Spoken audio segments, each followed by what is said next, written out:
আসসালামু আলাইকুম। আমি কাঞ্চিপাতা মর্দ এবং টাইপ 1 হচ্ছে অতি গুরুত্বপূর্ণ বাগধারা। অর্থাৎ আমাদের যে বাগধারাগুলো আছে তার মধ্যে সবচেয়ে গুরুত্বপূর্ণ যে বাগধারাগুলো আছে সেগুলো আমাদের এই টাইপের মধ্যে আছে, যেখান থেকে বোর্ডে অনেক বেশি আসতে পারে। দেখো, আমাদের দৈনন্দিন জীবনে আমাদের বাগধারাটা কিন্তু প্রচুর কাজে লাগে। কারণ আমরা বিভিন্ন জীবনের বা বিভিন্ন গল্প থেকে একেকটা বাগধারা উঠে আসছে। ঠিক আছে? প্রত্যেকটা বাগধারার পিছে নিজস্ব একটা কারণ থাকে, নিজস্ব একটা গল্প থাকে, ঘটনা থাকে। তো বাগধারাগুলো এই জন্যই এতটা সহজ হয়ে যায়। আমরা বাগধারার উত্তর মাঝে মধ্যে অপশন দেখে বুঝে ফেলতে পারি। মাঝে মধ্যে অপশনের ক, খ, গ, ঘ এই অপশনগুলোর মধ্যে কোনটা যে সঠিক উত্তর সেটা বাগধারা সম্পর্কে না জেনেও গেস করা যায়। ঠিক আছে? তাহলে আমরা দেখি আমাদের প্রথম প্রশ্নটা কি? আচ্ছা, আমাদের প্রথম প্রশ্ন হচ্ছে বাক্যের বর্গ যখন বাচার্থ ছাড়িয়ে বিশেষ কোনো অর্থ প্রকাশ করে তখন তাকে কি বলা হয়? প্রত্যয়, বাগধারা, সমাস নাকি কারক? সেটাকে বলা হয় বাগধারা, যখন বিশেষ একটা অর্থ সে দিয়ে ফেলে। বাগধারা অতীতকালের কোন ঘটনার স্মারক? সামাজিক, অর্থনৈতিক, সামাজিক রাজনৈতিক, সামাজিক মানসিক, সামাজিক সাংস্কৃতিক। আমাদের বিভিন্ন সামাজিক বা সাংস্কৃতিক বিভিন্ন ঘটনার থেকে এসেছে আমাদের বাগধারাগুলো। নিচের কোনটি অন্ধের যষ্টি অর্থ প্রকাশ করছে? ভাগ্যের খেলা, দুর্লভ বস্তু, অসম্ভব কল্পনা, একমাত্র অবলম্বন। অন্ধের যষ্টি বা অন্ধের লাঠি তার একমাত্র আশ্রয় বা একমাত্র অবলম্বন, সেটার উপর সে অনেক বেশি নির্ভরশীল। দৃঢ় সংকল্প অর্থ কোন বাগধারার মধ্যে রয়েছে? অর্থাৎ কোন বাগধারা দ্বারা আমাদের দৃঢ় সংকল্প বা যে একবার যে কথাটা বলেছে সেটাই সে করে ছাড়বে এরকম একটা অর্থ প্রকাশ করছে। কয় দেওয়া আছে এক চোখা, ক্ষয় দেওয়া আছে এক কথার মানুষ, গয় দেওয়া আছে উড়নচণ্ডী, ক্ষয় দেওয়া আছে কংস মামা। তাহলে এখান থেকে বুঝাই যাচ্ছে দৃঢ় সংকল্প অবশ্যই এক কথার মানুষেরই হবে। এক কথার মানুষ কি, যে একটাই কথা বলবে সেটাই সে পূরণ করবে, এটাকেই বলে দৃঢ় সংকল্প। পাঁচে বলা আছে বাগধারা নিয়ে আলোচনা করা হয় কোন তত্ত্বে? অর্থাৎ আমাদের ব্যাকরণে যে চারটা তত্ত্ব আছে, বাগধারা কোন তত্ত্বের মধ্যে পড়েছে? চোখ বুঝে থাকা, ধ্বনিতত্ত্ব, রূপতত্ত্ব নাকি বাক্য তত্ত্বে? বাগধারা নিয়ে আলোচনা করা হয়েছে কোন তত্ত্বে বলো? বাক্য তত্ত্বে। গোড়ায় গলদ বাগধারাটির অর্থ কি? বড় ধরনের ভুল, বিশৃঙ্খলা, শুরুতেই ভুল, হতভাগা। এর উত্তরটা কি? গোড়ায় গলদ, শুরুতেই যে গলদ বা শুরুতেই যে ভুল। সাথে বলা আছে ইতর বিশেষ বাগধারাটির অর্থ কি? ভালো মন্দ, পক্ষপাতিত্ব, গুরুত্বহীন নাকি পার্থক্য? ইতর বিশেষের বাগধারাটির অর্থ হচ্ছে পার্থক্য। বেহায়া অর্থটি নিচের কোন বাগধারা দিয়ে প্রকাশ করা যায়? ঠোঁটকাটা, ডুব মারা, টনক নাড়া, চিনে যোগ। এটা অবশ্যই ঠোঁটকাটা, কারণ ঠোঁটকাটা মানেই হচ্ছে বেহায়া, যা লজ্জা নেই, হায়া নেই। ঠোঁটকাটা বাগধারাটি কি অর্থে ব্যবহার হয়েছে? নির্লজ্জ, বেহায়া, সংকীর্ণ নাকি অনমনীয়তা? তাহলে দেখো, আমরা একটু আগে দেখে এসেছি, দেখো অনেকেই ঠোঁটকাটা মানে নির্লজ্জ মনে করে, ঠিক আছে?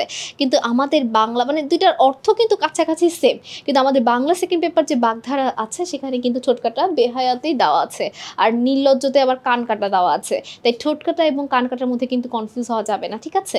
এর উত্তর কি হবে? বেহায়া। ভাগ্যের খেলা অর্থ কোন বাগধারার মধ্যে রয়েছে? ভরাডুপি, পটল তোলা, অমাবস্যাজাত, অদৃশ্যের পরিহাস।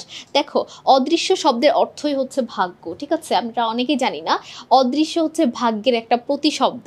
তাহলে অদৃষ্টের পরিহাসই হবে আমাদের ভাগ্যের খেলার বাগধারা। বুঝাই যাচ্ছে, কারণ অদৃষ্ট মানেই ভাগ্য, যেটা দেখা যায় না। আমাদের ভাগ্য, আমাদের তাকদির, এটা কিন্তু দেখতে পাচ্ছি না, তাই না? তাহলে অদৃষ্টের পরিহাস। কাছা ঢিলা বাগধারাটির অর্থ কি? কাছা ঢিলা মানে কি? যেখানে এটার পরে একটা রিস্ক হওয়ার সম্ভাবনা আছে, অর্থাৎ কি যখন অসাবধানতা থাকবে, তাই না? তাহলে কাছা ঢিলা বাগধারাটির অর্থ হচ্ছে অসাবধানতা। মানিক জোর এর বিপরীতার্থক বাগধারা নিচের কোনটা? অর্থাৎ মানিক জোর দ্বারা যেটা বুঝায় তার বিপরীত কোনটা বুঝাবে? সেটা হচ্ছে আদায় কাজকলায়, কারণ আদায় কাজকলা মানে হচ্ছে শত্রুতা, আর মানিক জোর মানে হচ্ছে বন্ধুত্ব। তাহলে বন্ধুত্বের বিপরীত অবশ্যই শত্রুতা হবে, কারণ বন্ধুর বিপরীত শত্রু। তাহলে মানিক জোরের বিপরীতার্থক বাগধারা হচ্ছে কি? আদায় কাজকলা, যার অর্থ শত্রুতা।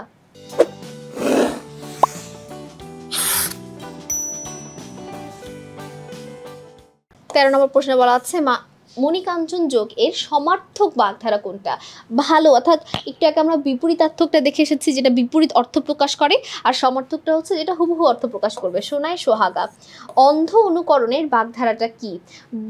গুরুচন্দ্রিকা, গড্ডলিকা প্রবাহ, চর্বিত চর্বণ, হর্ষ দীর্ঘ জ্ঞান। এটা অবশ্যই গড্ডলিকা প্রবাহ। গড্ডলিকা প্রবাহর অর্থই হচ্ছে কাউকে একদম হুবহু ফলো করা, অন্ধের মতো অনুকরণ করা। অন্ধ যেমন সামনে জনকে হুবহু ফলো করে যাবে, ঠিক তেমনি অন্ধের মতো বিশ্বাস যেটাকে বলে। নিচের কোন বাগধারাটির অর্থ বিশৃঙ্খল? দেখো, কাছারিরা মানে অসাবধানতা, ৯-৬ ঘোড়ার ডিম জগা খিচুড়ি। জগা খিচুড়ি মানে কি? সব কিছু একসাথে মাখিয়ে যেটা হয়, তাই না? তাই এটা মানে হচ্ছে বিশৃঙ্খল। ক্ষয়ের খা বাগধারাটির অর্থ কি? নির্বোধ, চাটুকার, পক্ষপাত, দুষ্ট, কপট। দেখো, যারা অন্যের কথা দেখে না যে সহমত ভাই সহমত ভাই, অর্থাৎ যারা অন্যের সব কথা হ্যাঁ হ্যাঁ মিলাবে, ঠিক আছে? তা অর্থাৎ অন্যের সে ভুল হলেও তাকেও হ্যাঁ হ্যাঁ মিলাবে, যে ঠিক তাকেও হ্যাঁ হ্যাঁ মিলাবে। যাদের নিজস্ব কোনো রায় থাকে না, ঠিক আছে, অন্যকে চাটতে পছন্দ করে তাকে বলে চাটুকার। ক্ষয়ের খা মানে হচ্ছে চাটুকার। সুসময়ের বন্ধু কথাটি নিচের কোন বাগধারাকে সমর্থন করে? মণিকাঞ্চনযোগ, মানিকজোড়, অমাবস্যা চাঁদ নাকি দুধের মাছি? দুধের মাছি মানে কি? দুধের মাছি দ্বারা বোঝানো হয় যারা দুধ একটা ভালো জিনিস, তাই না, সুষম খাদ্য। তাহলে দুধের মাছি হচ্ছে যারা ভালো সময় তোমার চারপাশ থেকে ঘোরাফেরা করবে, খারাপ সময় যাদের পাওয়া যায় না তাদের বলে সুসময়ের বন্ধু। ভালো সময়ের বন্ধু, দুঃখের সময় তাদের কোনো কাজ নেই বা তাদের খুঁজেও পাওয়া যায় না।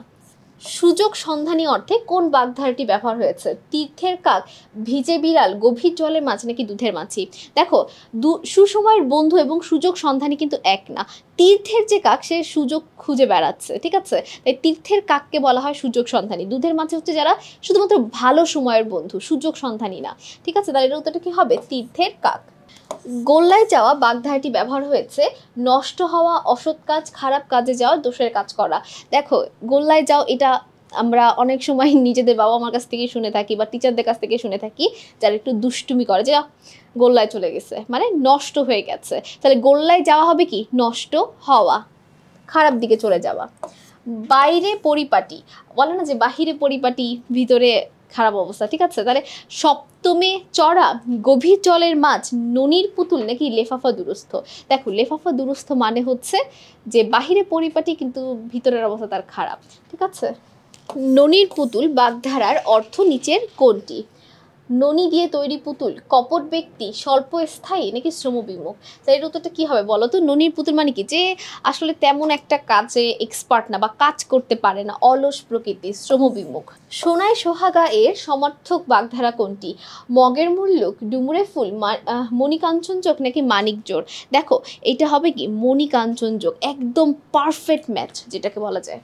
চুনোপুটি বাগধারাটির অর্থ কি? বলে না যে তোমার মতো চুনোপুটি দেখা আছে বা চুনোপুটিদের আমি ভয় পাই না, এরকম ওয়ার্ড কিন্তু বলে থাকে। চুনোপুটি মানে কি? যার তেমন একটা প্রভাবশালী সে না, সামান্য কোনো একটা ব্যক্তি, বলে না যে নেতার পিছে যারা থাকে চুনোপুটির নেতা। তো চুনোপুটি মানে হচ্ছে সামান্য ব্যক্তি। তো আমাদের কয় দেওয়া আছে? দলনেতা, ক্ষয় দেওয়া হচ্ছে সামান্য ব্যক্তি, গয় দেওয়া হচ্ছে ক্ষমতাবান, ক্ষয় দেওয়া হচ্ছে প্রভাবশালী। অপশন দেখেই বোঝা যাচ্ছে এর উত্তরটা হবে সামান্য ব্যক্তি। গোড়ায় গলদ বাগধারাটির অর্থ কি? বড় ধরনের ভুল, বিশৃঙ্খলা, শুরুতেই ভুল, হতভাগ্য। এটা অবশ্যই কি হবে? শুরুতেই ভুল বা শুরুতেই যে ভুল করে, বিসমিল্লাহ গলদ, এটা অনেকে আগে বলতো কিন্তু এখন এটাকে পরিবর্তন করে গোড়া বলা হয়, ঠিক আছে। তো সকলকে অসংখ্য ধন্যবাদ আমাদের সাথে এই পর্বটি করার জন্য এবং পরবর্তী পর্ব দেখার আমন্ত্রণ রইল। আসসালামু আলাইকুম, আল্লাহ হাফেজ।